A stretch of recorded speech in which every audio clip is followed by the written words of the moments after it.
La Banque centrale européenne a officiellement lancé jeudi la revue stratégique de ses moyens et de ses missions. L'exercice devrait s'achever en fin d'année et il sera centré sur l'objectif d'inflation que doit poursuivre la BCE.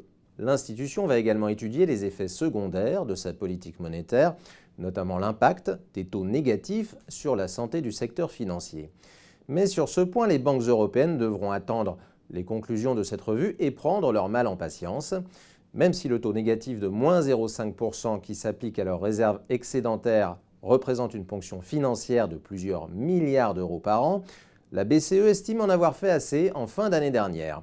Elle a exempté de taux négatifs une partie du trésor de guerre des banques. Ce mécanisme, le tiering, donne aujourd'hui entière satisfaction, a déclaré Christine Lagarde, la présidente de la BCE, lors de sa conférence de presse. C'est aussi le message qu'a fait passer le 14 janvier François Villeroy de Galhau lorsqu'il a présenté ses vœux à la place financière de Paris.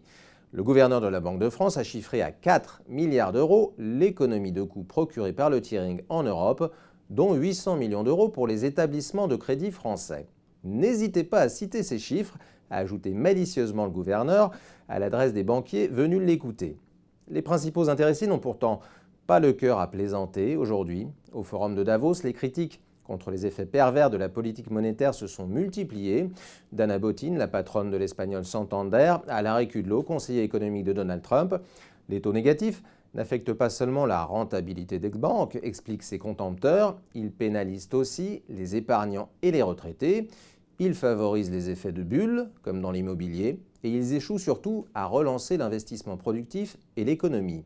La solution aux maux de l'Europe est ailleurs, une relance budgétaire et un vrai programme d'investissement de la part des États comme l'Allemagne qui en ont les moyens. Voilà au moins un point qui met d'accord banquiers privés et banquiers centraux.